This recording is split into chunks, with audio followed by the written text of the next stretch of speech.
Billy Gill will be scampering into position in just a moment to chronicle all the things happening on First Take, where Chris Russo has arrived for the day. Kevin Durant, Stugotz blaspheming against you, and Chris Russo calls him Max the boxing guy, or the new baseball guy, Mad Dog, or whatever his name is. Enough. I mean, he clearly knows and watches the show if he knows those details. Yep. CJ McCollum has voiced already that ESPN is working him too hard. It has been 2 days.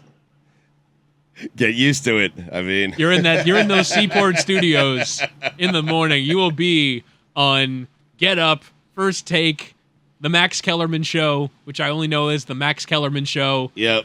There's an NBA Today hit to do. Like if you get the Jalen and Jacoby, if you get the day rate, you get put to work. I mean, but you think you're going in for a little radio hit on the morning show, and the next thing you know, you're on Baseball Tonight 12 hours later. I mean, oh, I miss Baseball Tonight. I don't even care about baseball, and I just miss the jingle. The best, yes. Put it on the poll, Guillermo. Do you miss Baseball Tonight? And Guillermo, do you miss Baseball Tonight? I do. It was actually the saddest part of one of our Bristol visits, where we realized that the Baseball Tonight studio had been converted into like cubicles for people. Yeah. So like you had the baseball field on the floor, and then there was just cubicles there with like random people's stuff. It was so sad. Because even the one Baseball Tonight show that they do is live from where they're doing Sunday Night Baseball, right? Like they're not even like it's like a set on the field, right? That sounds right. Yeah. But that show was so good. It was so great. Like the first time I walked into that studio, I had pictures of it with my daughters. I had goosebumps, man. Well, you slept there. Isn't that where you did the 24-hour marathon when you did it? Was on the Baseball Tonight studio. Yes. I didn't sleep, but yes, that's where I stayed. What a magical time that was. Do you guys remember those 24 hours fondly? Were you there at the time that Stugotz was in Bristol doing that show with Mike Golick Jr., 24 hours on television for no good reason? I was there year 2 when Stugotz already used his clout to get out of it, and it was Gojo and Sarah Spain. Yes. And we were kind of just peeking into Fantasy Island and the inflatable penguins and all the things that they had on the baseball. Less glamorous than you imagine, right? Stugotz, all your dreams come true, and next thing you know, you're at a green screen with an inflatable tube, not on real water, in a studio that's been converted 7 times for Baseball Tonight and everything else, and it's not quite the dream Still you with imagine. the infield dirt, though. Yeah. Yeah. Oddly, I was still, for the first time, I was just the first time. I was still happy to be there. It was still cool. I had it. a moment with Trey Wingo in the bathroom. I had a moment with Adam Schefter in a shower. Hell yeah. What? There's nothing like walking through the hallway and having Kevin Nagandi get excited to see you when you're like, how does this person know who I am? Great hugger. Great hugger, Kevin Nagandi. I'll say that about him. He hugged you upon meeting him? Oh, yeah. Oh, yeah, he did. Oh, Yeah, yeah. Yes. He was excited to see us. I was like, how do you know who I am? You're Kevin Nagandi. How did he smell? Oh, how do you think Amazing. he smelled? Cologne. Yeah. Think of how good you Success. thought he smelled, and it was like 100 times that. Wow, Yeah. Roy holding his hand way over his head. Oh, man. It was Just wonderful. smelled like television, smelled like money. Man. Stugotz recounting that or Billy recounting that Stugotz used his leverage to get out of doing year 2 of the fantasy marathon has made me question whether I want to achieve my dreams or not. Because Why? if I do, and I just and then I just start complaining. Yeah. Like if I get to call the World Cup final, and then I get to the stadium and be like, this press box sucks. Craft services sucks. This is too much work.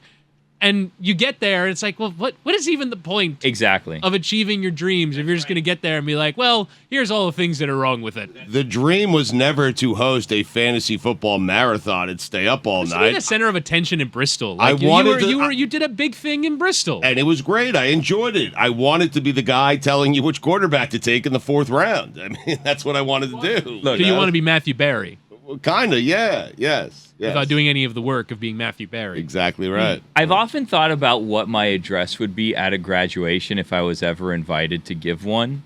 And now having this conversation, I'm thinking about it. It should be like, kids, don't achieve your dreams. Or if you do it at a slow and steady pace. Because you lived your whole life up until this point dreaming of one thing. And if you achieve it too quickly, then you need to figure out a new dream. You know what I mean? And you don't want to go through that whole thing. And then once you get to that first dream, it's like, this dream wasn't really that great after all. Is my next dream going to be that good? Do I even want that next dream? So arrive at your dreams late in life is what exactly, you're saying. if ever, Right. if ever. Right. Jessica, what do your sports dreams look like? Your sports career dreams as you hear this advice from these curmudgeons as Stugotz rejects. I love Stugotz is the center of attention in Bristol, but not the way he wanted. I enjoyed it for the year. For the year, but then you begged out of it and decided never to do it again because, in part, it wasn't what you imagined. You were in a cold studio for 24 hours, and you were made to be the fantasy clown. Yes. And they'd go in there, and you'd have an inflatable tube around your waist, and you're like, I want to be Matthew Berry, credible fantasy guy. Exactly right. It's weird.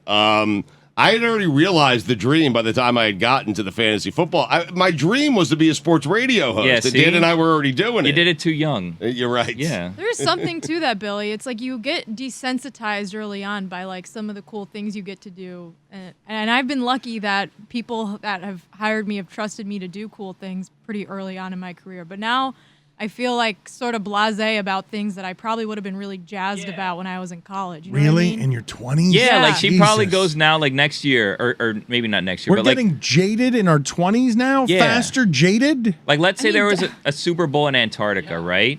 Jess probably was like, I couldn't wait to cover a Super Bowl, but now I'd be like, Oh, yeah. I don't want to go. Well, all she the went way to the one in Antarctica. Minnesota. She's already crossed that one off. And I was like, you know what? I didn't have to go to this one either. But I mean, there is something to be said for that, Billy. It's like you get to do some cool things, and then you're like, wow, this thing was cool, and I hadn't done it yet, and now I've done it. And Oh. now it's like, well, how do we make it even cooler? And Exactly. then eventually you spend all your energy trying to keep doing each subsequent thing bigger and bigger until you run out of energy to do it at all. Overachieving, Eat at Arby's. overrated. Just achieve. Put it on the poll at LeBatard Show. Is overachieving overrated?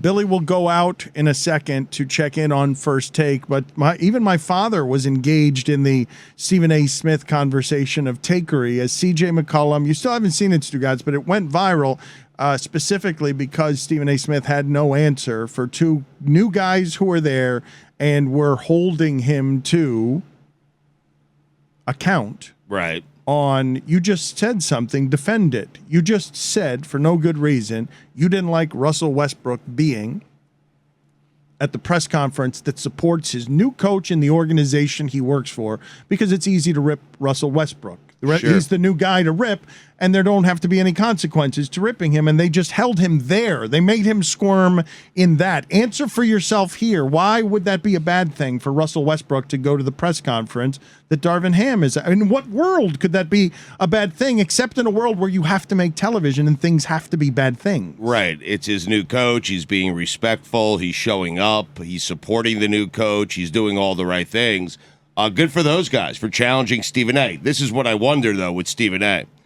If the ratings go up as a result, because you have Durant tweeting about it, you have athletes Yes, on he will there. appreciate it. And Will he care being called out and embarrassed if the ratings go up? Stugotz, I don't think he will. What I'm telling you is the dissent of old media when Draymond says it's the last cry of the dinosaurs is Right. We'll give you our credibility. It doesn't even matter. Just give us the clicks. We'll do whatever we can at the end to stay relevant for the clicks, even if it means losing arguments against players, even if it means Colin Cowherd dragging John Wall again for no good reason. Even if it means Skip Bayless daily as a 70-year-old who says this is more important than his marriage, saying, I've got to win at the end, the argument, the last embers of the dinosaur is, yes, Draymond Green wins. Young people win. The next evolution win, but not before we get our ratings trafficking on the last embers of this. But I also think that Stephen A. Smith, more than any pundit in American sports television, backs himself, even in the face of a credibility disparity. Like, he has not played professional sports, but he still argues with those guys, even in the argument in which people say that he lost and got embarrassed. Like, he does not back down from arguing against Kevin Durant, one of the greatest basketball players of all time. It's what he wants. It's I the know. show he wants to do. Correct, but it's also like he has the confidence to pull it off. Like, I think even in what was perceived as a losing argument, which, by the way, I don't think it's necessarily a losing argument to say, weird look for Russell Westbrook to be there, as it's very clear that they're going to talk about him. Like, that was awkward. It was undeniably awkward when Darvin Ham is answering a question about Russell Westbrook And Russell Westbrook is stood in the back of the room, maniacally grinning about like things that are being said. He's still got a ton left in the tank. The power move. Like Darvin Ham laid it on thick. It was weird. And I think it's okay for Stephen A. Smith to point out, that's pretty weird, huh? Well, he said he didn't like it, is what he said. He didn't like it. Don't like it. And they just asked him to defend not liking it. And he didn't say that. I think Kevin Durant's like playing with all of us. Like I think he's trolling us. I think that he does not actually get as bothered by Stephen A. as he pretends to. Remember when there was that whole thing with Letterman where he was pretending not to know who Letterman was, and then sure enough, he's on Letterman's show on Netflix. I think this is just like... Oh, Jesus. Are you okay? Bless you. Jesus, Poppy, you heard that. Yeah. Bless you. Are you stunned that sneeze comes out of my father? Even though That's a there's good move, Poppy. Me my too. father has put his mask up, even though it's much time after the sneeze, and Jessica is in another room. But it does feel like it could come. The size of that could come through a soundproof glass. There's an air conditioner blowing air up my nose right now. It's so cold and miserable. Boy. You can try and muffle it, though, while Billy is making a point. I literally could not actually No. do that. She has no control over it. Once it Well, seizes most people her. don't. I mean, Yeah. it's What- hard to stifle a sneeze. Put it on the poll at LeBatard Show. Are you good at stifling sneezes? That one was so big, my eyeballs would have fallen out if Yes. I tried to hold Yes, it. It was- that's happened. What do you mean it's happened? Well, I didn't think we were going to follow that. I felt like it was going to happen before. I popped blood vessels before from sneezes holding them in, like under my eyes. Not good for you. You just gotta let it out. Yeah. What are you, CJ McCollum now? I mean, Jesus, stifle your checking Billy like cough, that. I mean, Like he just said. he said a ridiculous thing. No, I tried to support him, I yeah. thought we begin the show with Mike wanting that support from you so badly, and you're supporting her on I've sneezed so much that my eyeballs have fallen out. And I didn't think they were your eyeballs, but I thought that perhaps you had read some facts somewhere that suggested that it was possible. And it sounds like it might be for one time in one place for someone to have a loose eyeball happened for that, sure, that for pops sure, out with yeah. a sneeze. Put that on the poll at LeBatard Show. Do you think it's ever happened in history that someone has sneezed and their eyeball has fallen out? I thought Billy was saying I sneezed so hard his eyeballs came out. That's what I meant. Poppy, are you shocked by Jessica's sneeze? I found it shocking. Yes, wow is the That's correct right. answer. Wow. That is correct. We have previous with Jess and sneezing on Mike. Here's a previous incident of her sneezing. Thank you. Wow. It's extraordinary. It's You an get the unbelievable most out sound. of your sneezes. You really do. Thank you. You can't play that enough. It is a roller coaster ride of allergy. It's a textbook sneeze. I mean, it is. You could be a sneeze model, Jessica. Oh my God, that is my career goal, Dan. You asked me what I want to do in sports media. Don't do it too young, though, because then you'll get over sneezing. He gets it. I'll be a Foley artist for sneezing. We had a behind the scenes kind of argument break out after while you guys were talking about KD or whatever, where it was about first class.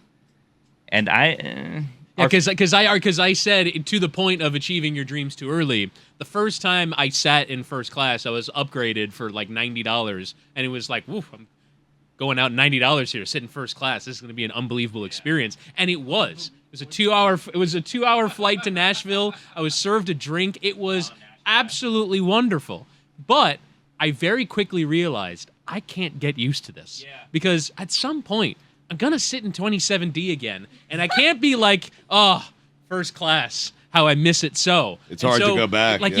you have to ration, or I have to ration at my young age my enjoyment of first class, because then I will get used to it, and then I can't sit back in with the people again.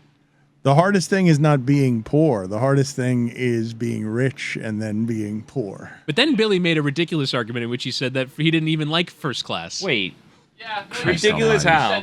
No, I said you that. said you didn't even like it. Well, that's true. I didn't like it that much. I only sat in first class like one time, and I was uncomfortable halfway through. Why? Why? Because I just felt like I was like on airs, like I was above the people behind me, and I just didn't like the feeling. When I went to the bathroom, I even walked all the way to the back of the plane, and then people No, got you did people not. got That's a mad at lie. me for they got mad at me for doing it. They're like, "That's not our bathroom. We're That's the not your chickens, bathroom." I mean, Yeah, maybe that didn't None of happen. you I don't believe- remember. Wow, you guys, none of you believe that. I don't remember it that way. I feel like what you're paying for mostly in first class is just the ability to have 7 or 10 people use that shitty bathroom That's as true. opposed to 100 of them. Well, the appeal of first class is for longer flights, but that's when it also costs more money. So, like, first class on a 2-hour flight to Nashville isn't the same as flying first class to like London or something. How where do you they're guys- gonna give you the champagne and they're gonna really, the bed. You get to Every go time I vertical. see someone in a bed on a plane, it just looks absolutely majestic. Like I yearn to have enough money at some point to sit in an area where you can lie completely flat. Never experienced it before. I don't even know how I would have access to it. It seems wonderful. I will tell you that JetBlue Mint is the most amazing thing ever. The room, you have like a room. It's nicer than my room at home. Like, that's how nice it is. Mint JetBlue across the country, California, dead shows, unbelievable. Tony said that he had one of those beds on his way to Thailand. Said that off mic, did he? Yeah, I did, thought but it was again, tossing Jess it has to remember to turn on my mic. But yeah, Dan, I was Tony, seat you 1A just and said seat 1B yeah on the to way your- back. Jesus It was incredible. 12 hours to. I know. well, I love that you guys keep 1A, it was 1B. Seattle. into It a was corner Seattle of the to room where there are Japan. no That was like microphones. 11 and a half hours. It's Right. too much. You'd get bed sores, wouldn't you? No, it's actually really nice. You know what I did on a flight once? Wait, so you I- had both seats? I mean, No. Well, my wife, we had a partition where I would open it and close it. My wife would be on the other side. I'm saying I was 1A on the way there, 1B on the way back. Like, how does jealous that of go? 1B. Do you I I just closed say, it. like- I closed it pretty early, and then she kept opening it, and I was like, I'm trying to watch a movie, and Yeah, that seems like it'd be awkward if you're like, it's Tony time, you know? I'm a front sleeper. Like I sleep on my stomach. And one time I got upgraded on business class for a transatlantic flight, and so I couldn't fall asleep laying flat on my back on the flight. So I laid like face down on the chair, horizontal. It was very disgusting. I slept for like 9 hours. You are super strange. Stugotz. I mean, I've never. Can you imagine walking through an airplane and someone is trying to sleep and they're sleeping with their back to you because they've decided they're going to put their face in a headrest where 7 people that day who haven't washed their hair have sat flying back and forth from here to New York. It was actually from Johannesburg to New York. It was a Jesus. Goodness me. rough flight, and I was like very sick too. I just like did not feel good. So I was, and like the seat didn't go all the way down because it was business class, not first class. So it was like a little inverted. Like there was You were a little diagonal? lap. No, I was face down, but I was like inverted. So like my legs were up higher and my head was up higher, but like Your stomach was off the ground? my stomach was like in the crevice of the seat. It was like I was doing like a like where your Superman butt stretch. should be, right? Yeah. That seems terrible. You're going to wake up 6 hours later feeling terrible. That Yeah. is something you will not be able to do later in life physically. It's a terrible idea all around. Put it on the poll, please, at Le Batard Show. Do you sleep on your stomach?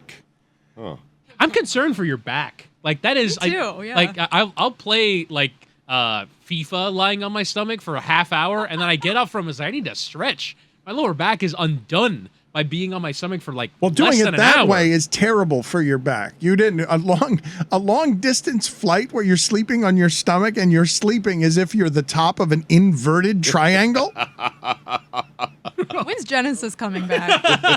That would explain why every time Genesis comes, you flee whatever you're doing so you can get Just a little that bit of one a flight. It stretch. seems like it would also be worse for your back sleeping on your stomach. I would Oh, it's think. definitely really bad. You're supposed to sleep on your side or on your back. You're not supposed to sleep on your stomach, allegedly. And you just can't. You can't. I just can't. I'm so well because Dan. So like I have like a really cozy pillow and I put my arm under it and then my phone like I hold my phone in it and I watch the TikToks while I doze off and then I just kind of like slowly nod off and then my phone falls and then it's on my bed and then I'm asleep. Wait a second. Did you diagram this? Like, Yeah, there's a picture here. So Jess drew like feet up, belly in the middle, head up. It's like a V shaped. it doesn't even make sense. And like I don't know how her the spine o- was the- ripped in half the when she only stood up. thing that can sleep that way is one of those inflatable things in front of car dealerships that waves in Oh, the the wind. wacky inflatable arm man. I do a good impression of one. This is for the video audience. Okay. For Here we the- go. Looks like she's doing the wave. Dan, you're right. Wow, that's pretty damn good. It is pretty good. That's actually pretty damn good. That's a really good It looks impersonation. haunted. It looks We a add bit that to the haunting Suies, even though too. there's no sound. Witty, scale of 1 to 10, how excited were you when she started to diagram that? Very excited. Billy, Any diagram, any drawing of anything, I'm here for it. Billy is getting into position in the kitchen where Mad Dog is holding court. Poppy, do you have any? You had some thoughts, I thought, on Stephen A. Smith. I don't know what it is. You were saying something before we turned on the microphones about your colleague, your former colleague, Stephen A. Smith. Well, I'm glad that someone's challenging for a change. He talks. He doesn't let anybody else talk. So, but again, you gotta analyze the whole thing on the basis of ratings. If the ratings went up, so he accomplished his purpose. That's right. That's all that matters. That's all. Poppy, that you matters. were a ratings driver once. So Yeah, was I? I wasn't aware. no, of of that. course you you were. were. Yeah, I mean, Yeah. we all know Well, that my when father, my father has opinions on much of the stuff we've talked about, though, because he strong-armed ESPN into getting into his contract first-class travel. That a boy. Really? Yeah. Did I ever get a first class? You got first-class travel. You never used it, though, I because you never never used went it. I never anywhere. went You anywhere. never- Yeah, had to yeah. travel for What was the work. point? It's not about using it, it's They- about getting it. Yeah, they that's gave me really- a pacifier, but they never flew me any place. So That's right. They tried to shut up when you were complaining about your contract. They gave you first class, and you were snookered by them. You didn't realize, well, this doesn't mean anything. I'm not going to be going anywhere. that's right. So you didn't. So you used your bargaining collateral on getting first class, and then you didn't end up actually exercising Not what a you single negotiated. flight. Not Not a one- single fly. I was Probably grounded should've here negotiated your rate in Miami. instead. That's right. So what can I tell you? That's the way the cookie crumbles. My father got it right that time. One time when we were I'm shocked. younger, it was that's the way the cookie bounces. Yes. Is the way that it That's arrives. true. Billy, are you prepared? Is Billy in position to give us a Mad Dog update here? Stugotz, how do you feel about all of it? Because it will be good for ratings. All that matters, it's not a terrible descent for First Take if it's just guys going on there and Stephen A. all of a sudden losing some of these fights. I don't think Stephen A. minds losing some of the fights as long as they're fights. That's what he wants. He wants a debate. He wants to be challenged. He's okay with being challenged, and I think he's particularly okay with it when he's challenged by guys who played in the NBA, and one guy in particular who's currently playing at a very high level in the NBA, C.J. McCollum. I think Stephen A. I don't know him the way you do, Dan, but I know him a little bit. Wants to argue, wants to be challenged, and loves ratings. Doesn't care if he's the star. He is the star. It's his show, regardless of what happens. But that will help with ratings, I think. Stugotz, I don't know how many people there are who do this, whether it's 10, 20, 30, whoever it is that gets to be the guys that you think of or the women that you think of in the argument field. But they are aging, and they are competitive. Yeah. And they are not going to cede their ground just because Draymond Green and meritocracy and democracy has arrived in. No, if you're going to be at the trough and you want to be heard, you got to be better than everybody, more informed. You got to be smarter. You got to give information that's better. You have to be someone who can not only deliver it, but isn't going to get unmasked because you can argue so well in the argument culture that no one will dispute your bona fides. When J.J. Redick is arguing, it's not just that he's good at television, Stugotz. It's that he's armed with advanced data and he knows how to do this, and he heads into the fight with Stephen A. jubilantly. Hey, Dan, it's Billy. I'm in the kitchen. So, real quick, what's going on here? Mad Dog has that look in his eye today. I don't know if you know what I mean, but he just has like that mischievous look in his eye. He'll kind of like lift one of his eyebrows. Like he looks like he's there to bother JJ Redick because JJ's had a go at Mad Dog the past couple of weeks. Now, these are the points that Mad Dog has brought up. They're talking about the finals. They're talking about Draymond Green. For some reason, they were showing the old Knicks versus Heat fight from like 20 years ago because they're talking about toughness in the NBA right now. Mad Dog said that Draymond could not be on the 85 Lakers. And then he started asking around, do you think that Draymond could be on the 85 Lakers? No one said yes. He then also brought up that there weren't 3 officials back in the day. There was only 2 officials, so people played tougher. And then he said that Draymond wouldn't even have been on the Detroit team with Rodman, Sally, and James Edwards. Then Stephen A. says that he likes to spar with Mad Dog, but that he's making him side with J.J. Redick today. J.J. Redick just has this look about him. Dan, I don't know if you can see him right now. At one point, Stephen A. compared him to Tom Cruise. For some reason, I didn't quite understand that. But JJ has a look today like Mad Dog stole his soul or his essence, let's say. Like he looks like he just doesn't want to be there. There's nothing behind his eyes, and it's all because of Mad Dog and his grin and the things that he's saying. Back to you.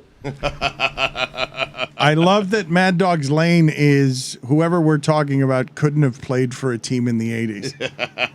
It's been his lane since the 80s. I like it as a lane, just arguments that can't be lost because you're arguing about your memories. You have people fighting against your memories. JJ and CJ, Dan, this is going to be interesting. They still have to present. Yes, they have the data. They're playing. They have the credibility. It still needs to be entertaining. Like, you have to be entertaining. And what I'm really interested to see is if those guys are going to be willing to call. And you have to give hot takes. I don't care what anyone says. The hot take needs to be given every now and then. And you'll have to criticize a teammate or a former coach somewhere along the way, or a guy you got a relationship with. And I'm just going to be interested to see if they're willing to do it. If Damian Lillard does something that C.J. McCollum does not agree with, is he going to rip him? Why? What do you care? Patrick Beverly just got done doing that. Because it means more when it comes from C.J. McCollum than it does Stephen A. Smith, in my mind. Patrick Beverly just got done doing that. Hey, Dan, it's Billy. Yeah, Stugotz is 100% right. JJ and CJ don't seem to quite understand the assignment when they go on First Take. We're not watching First Take for nuance. We're not watching for facts. We're not watching for statistics. We're watching for a debate that can't be proven because you need a time machine to prove it. And we don't have one of those right now. So that's what we need. And we need them to go on there and rip their former teammates and just bring a poison in a vial, not these numbers and this perspective. Totally not what the show is. Back to you. Thank you, Billy, for what I thought was an update, but was instead just your opinion. Stugotz I enjoyed it. Waggles his fingers at me and says, I don't care what you say, Dan. The take is here to stay, because he needs it to be here so that he can continue declining fantasy opportunities from Bristol, because the take is still a relevant thing. Stugotz will go to the grave saying the take is here to stay, no matter how many times more credible people try to destroy it. They will not. Stugotz also needs to age in a field where people are making money, and he will not let go here. That is correct. I need the hot take to stick around. I don't know. What do you think? Like maybe another 5 years? It's up to you, buddy. I don't know when you're going to retire. You need to outlast the just death. In general. What dies first, the take or Stugotz? Because I do feel, not unlike Joe Paterno, once they take the job at the end, Joe Pa. If take is gone, Stugotz is too. Put it on the poll at LeBatard Show. If you take away the take, have you killed Stugotz? I don't want to live in a world where there's no takes. Well, your take, scorching hot takes. I've gotten a lot of complaints recently, Stugotz, on you're supposed to be our golf expert, and then you say things, and Fincham is retired 8 years ago after you reference him. No, I'm just saying. I was wondering about that. But a lot of people. His name wrong. I'm sorry. A lot of people have been saying though, you go to Stugotz as your golf expert, and he doesn't actually know as much as he used to know, because there are holes in his game, and you should get people on who know more about golf. There are no holes in my game. I'm speaking for myself and how I enjoy golf. Okay? 18 holes. Fincham. I mean, I'm sorry, I got that wrong. Jesus, they're always out there for me. But I got like that. That is his name. Yes, he was once the PGA commissioner. I know. He was just last commissioner in 2016. All right, it doesn't matter. Like, you'll pick at anything, you'll find the thing I said wrong. My overall point was right. I don't care how many guys, and now DeChambeau looks like he's leaving for this thing. It looks like Patrick Reed is also leaving for this thing. The courses do matter. The PGA Tour does matter. The only thing I care about, I really don't care where they play the rest of the year. It doesn't matter to me. I am honed in and focused on 4 tournaments every single year. I have been my entire life. I will be for the remainder of my life. It's the majors. It's the only thing I care about. And as long as those fields are good, I'm good. This is you, though, at the center, Stugotz, what has happened in golf, the sport of your preference, is somebody is coming for the kingdom, Stugotz. It's great. And you can sit here and stand in the middle of it and say, sure, it will never work, but billions of dollars are going to be spent in coming after the construct you've loved all your life. And now this Saudi league, the Live League, is back on its feet. The words didn't matter of Mickelson, of Norman, the scandal, the noise. They bought their way out of that. And now here comes Mickelson, looking more cocaine-y than Donald Trump Jr. in the photographs. Yes. And we know that look in Miami. Mm-hmm. Those pictures Those eyeballs of Phil Mickelson. He'd blend right in. Yeah. Phil Mickelson, Jessica, you noticed this too. We all did. He was giving off a vibe of desperate degenerate. I need that Saudi money. I'm getting in the game. I don't care how I get that blood money. And they're coming after the PGA, Stugotz. The people who they think they built that place instead of that place built them. And now they're here to wreck it. They are, and but Dan, it won't wreck it for me, is what I'm trying to But say. I'm just saying you're in the middle of a golf fight. No, and but you're- understand something. Yeah, I understand. Okay, so maybe, the field of the Memorial won't be as good as it once was. I never cared about it anyway. Most golf fans don't care about it. The U.S. Open is an open invitational. The Open I don't know if Championship is an but open do you speak for invitational. all sports fans when you're just caring about the Masters on this? Well, it's not just the Masters. It's the Open But Championship, the U.S. four Open, and the majors, PGA. Yes. Are you speaking? I believe so, for most. I think Stugotz is, but it still remains to be seen how this will impact the 4 majors. We Right. don't know. I mean, we know in 2 weeks Phil will be in the U.S. Open, right? And so will Dustin. And so will DJ. Yes. But we don't know yet about the rest of the majors. They're going to have to make some sort of stance. And the way that they're caught up in it is that they don't want to piss off the PGA. They also want to have the top guys play at their tournaments. They can do whatever they want, technically, because they run their own events. But it remains to be seen how it's going to impact the 4 majors. The PGA Championship they control, and that's one of the 4 majors. So Right. they're probably not going to let those guys play if they're playing in the Live Tour, on the Right. Live Tour. The Opens are open invitationals. Where it really gets interesting, and you're right, Is the Masters. that's the one they care about the most. They all want to play it, right?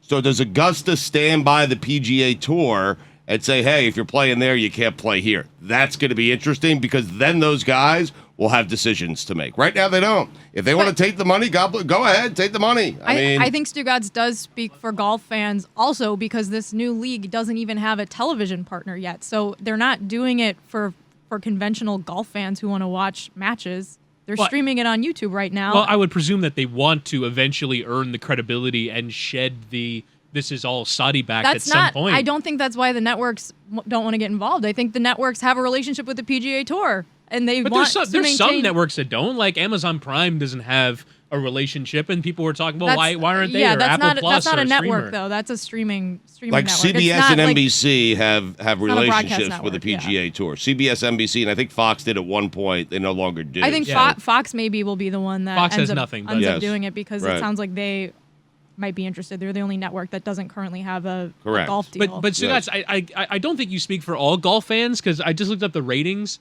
2.3 million people watched Sunday at the Memorial this past weekend. Now that's one of the bigger tournaments. I understand, but that's Right. still a lot of golf fans that are watching week in and week out. No doubt. that their opinions But they matter weren't here. they weren't watching it for who even won the Memorial. I don't know. I think it was Billy Horschel won it. Right. I mean, Right. like the golfers that are in this new tournament aren't people. And this is aside from Bryson and Patrick Reed, who announced that they're going to the new tour, like literally this morning. But up until this morning, I don't think there are many golfers in the new league that people tune in just to see. But what's the like, critical mass Sergio is the question. Garcia. Like, is there a critical mass that comes where it's DeChambeau, it's Patrick Reed, then if Roy McIlroy joins, and if Ricky Fowler joins, and if Ricky might join. He said. I think Ricky's next. He's probably Yeah. going to. So what happens when you reach that critical mass and you're just watching a tournament that has a name, but it doesn't have any golfers that you actually are that linked to or care about? that hasn't happened yet. Though. It hasn't happened. I know it hasn't Right. happened yet, though, but we're on our way. Like DeChambeau and Patrick Reed, like that actually hit me a little bit. Like I know that DeChambeau is a name. Well, now you start stacking. It's DeChambeau and it's Reed and it's Dustin Johnson, and now you have it seems like you're headed towards a place where you have, a legit field every single week, But- which is big. That's big early on from a credibility standpoint. I'm just telling you, for me, I realize 2.5 million people watched. For me, check the ratings on the majors, by the way. I guarantee you it goes up like 5 million, right? Like 7 million people are watching those. I only care about those 4 tournaments. And as long as I'm not affected, they're not affected, I'm good. I don't care where those guys play. Doesn't matter to me if they play the John Deere Classic,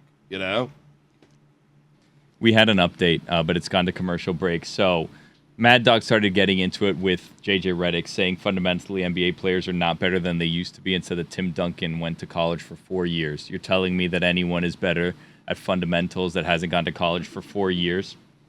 Then JJ was saying that's ridiculous, and then he said, you're telling me that players now are fundamentally better than Larry Bird, to which JJ's head almost exploded because he picked Larry Bird as the example of who it is that the contemporary players would be compared to. After that, JJ apologized to Stephen A for raising his voice at him on Get Up. We missed that because we didn't see Get Up today, so I don't know what happened there. Stephen A said it was totally fine, and JJ called them old heads. Now, coming up after the break, Mad Dog's going to give us his A-list of NBA's toughest players. Wow. Active or all time? Wow. Has to be all time. Has to be all That's time. Toughest yeah. players. Will there be any current players Will on there the be any list? pictures? No. that are- will there be any pictures that aren't in black and white? No. I doubt that All sincerely. right. Well, Let's try to guess, I would like to try to guess Mad Dog's list. I mean, just based on what we know about Mad Dog, it's going to be all from the '80s and all Celtics, right? Oh, I was going to chuck Rick Mahorn in there. He's definitely in there. Rick Mahorn's definitely in You're- there. I'm you're going number 100%. 3. I'm on Rick Mahorn. Wow. Hey, doggy. you've got all Celtics. Do Celtics have tough guys? Robert Parrish. Chief. Not a tough nickname. The Chief. The Chief. Wow. He gives off toughness, Robert Parrish. The He Chief, does? Even the nickname the Chief gives off. You think Toughness, you guys yeah. think of Robert Parrish? You guys think Robert Parrish is going to make his top 5 tough list? We'll find out after the commercial break, Dan. He wasn't considered what Mahorn was considered. Chief was considered a great overall basketball player. I'm not even sure the guys who I'm not sure that great and tough are very often things that you'll find in the same list for whatever. There's greatness and then there's toughness. They're 2 different lists. Do you think I have this wrong? Like, you think they're going to be great players all over this list or a lot of Mahorns? No, I think it's going to be a lot of Rick Mahorns. I think you're headed down the right path. Just careful also saying the Chief wasn't tough. I mean, Remember, he beat the hell out of Bill Lambier in Big 1987. That was a big moment. Lambier might be on that list. No. I think Lambier is going to be on the list. As a Yeah. dirty player? That's not tough. That was Tough, just dirty. tough. Wait, It's these are both, not the isn't same. it? No, these are not the same lists. Are those the Jerry same Sloan lists? might be on the list. Yeah. You guys think tough and dirty are the same thing? I don't think those things are synonyms. Those are not synonyms. But I don't think it's dirty. I think it's tough. I think it's Rick Mahorn. But Rick Bill Mahorn Lambier was tough. Bill Lambier was so tough that he could be considered dirty. So Right. Anthony Mason, perhaps. the fine Mace. line between tough and dirty. I think Lambier was associated as being tough. Like whenever anyone chucks out that modern superstars couldn't crack it in the 80s, it was because you had to go through Bill Lambier beating the shit out of you. But it was right? not. It wasn't just Lambier. It was all the bad boys. Vernon Maxwell. Xavier McDaniel. Oh, that's a good one. See, those are yes. Vernon Maxwell went into the stands and punched a customer, but that would not be ever something that Mad Dog would put on his list. Oakley is a lock. For He sure. is the Yeah, lock yeah, of locks. for sure. Absolutely. Yes. Yes. That Wow, is this is exciting. but again, not a great player. I don't think. No. Okay. So, Anyone after the year 2000? Anyone? No. Artest? Ben Wallace. Udonis Haslem? Udonis Haslem. Yes. Did Rodman play into 2000? I think so, yeah. Might have done. Zach Randolph. Ben Wallace. Yeah, Zebo. Zebo. He's not going to be on He's the not list. going to never be been so excited for a list. Yeah. Okay, well, Billy, Really? get back that's out not there, true. Billy. Oh my Billy, God. that's which part's not true? That he's never been more excited by a list. Yeah, every list is Yes, he says exciting. that for every Yeah. Yeah, list. but this one. I mean, Dan, this is a big list. You It would is. agree. I mean- Everyone's been talking about Draymond and his toughness. Now Okay. we're going to finally find out. Is he on Mad Dog's A list of toughest NBA players? I do love that the analysis for 3 days of the NBA Finals. This is, Stugotz, it's fairly amazing what a lightning rod Draymond Green is as a person who's running around good. out there passing a bunch and just getting in everyone's way. As the basketball is beautiful by Steph Curry, and you do love Draymond Green. He is a badass, but the way that he is getting attention in this series over 3 days is because we got to talk about something, and he will do. Yep.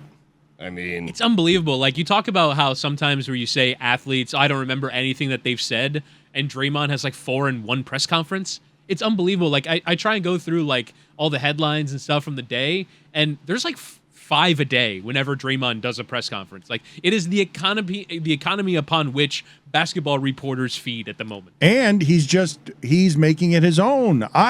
I don't know how you feel about this, Stugotz. I know I've talked about it too much recently, but the idea that the athlete is now coming for the take too is interesting to me. As you see a media climate shift, a streaming content climate shift, as everyone fights over money, and those guys are good, getting to the top 1% of that sport fighting over money, Stugotz. And they want some of this money. yes. They want the microphones. They want the things that will change, that will make the media evolve. They want the microphones. They want to give opinions, and they're probably, most of them, tired of hearing people who have never done what they did for a living talk about what it is they did for a living. Oh, but I think that's secondary. I actually think Really? first on the list, what they're tired of is others being able to monetize their brand when they can monetize their own brand. Right. And they're, But yet they're sitting on ESPN doing it. It's not like you still need You ESPN need the Tell because we're in the middle of the platform. transition. Yeah, Right. we are in the middle of what the transition looks like on how do you take ESPN away from ESPN. You do it piece by piece, but a CJ McCollum and a JJ Redick will swim upstream. JJ Redick won't be there in 3 years. no. JJ Redick will have his own thing. He will just use the platform to get. CJ already has his own thing. Actually, JJ Right. Redick already has his own thing. And so does CJ. He's Right. using ESPN as a tool I still don't think there's a megaphone as big as it though. Like for now. I know, but there's 400,000 people that are watching First Take. Like, no matter how big podcasts get or watching clips online, like, there's nothing that's that big of a megaphone whenever you open your mouth. Like, you can have clips that go viral, but just like the doing of a show, there's nothing like that. Or even for active athletes, the press conference. I know that this sounds ridiculous, but Draymond made 3 headlines from one press conference. 1, Draymond Green to Grant Williams, quote, "You're not me, you want to be me." 2, Draymond Green goes on enjoyable rant about wannabe enforcers from 80s and 90s. So good. Headline 3, Draymond Green showed love to an NBA journalist for his honesty, and it was very cool to see. Draymond Green shows courtesy is a headline for thanking nice him for thing about context. media member. Thanks him for context. Papa, you love Draymond Green, right? Yeah, he's a badass. I don't care what anybody says. He turned that game around, buddy. I'm telling you. And now the Celtics, they have their hands full with that guy. Yes. That's right. I want to give you some names that I think are a lock to be on Mad Dog's list. All real right, quick. we're going to have to wait because Mad Dog's list is going to be the post game. We're going to tease it till the very end here. Okay. Wow. All right. So I can't give the names yet. No, go ahead, but set us up. So your list will go now, but the actual list we'll hold for later. I'm not saying this is the list. I'm just saying expect some of these names to be on that list. Paul Silas, Willis Reed, The good ones. Maurice Lucas, It's a solid list. Bob Lanier. Too good a player. You might be right. Lucas, too, probably. Buck Williams. A fine list. We will find out what Mad Dog's is next.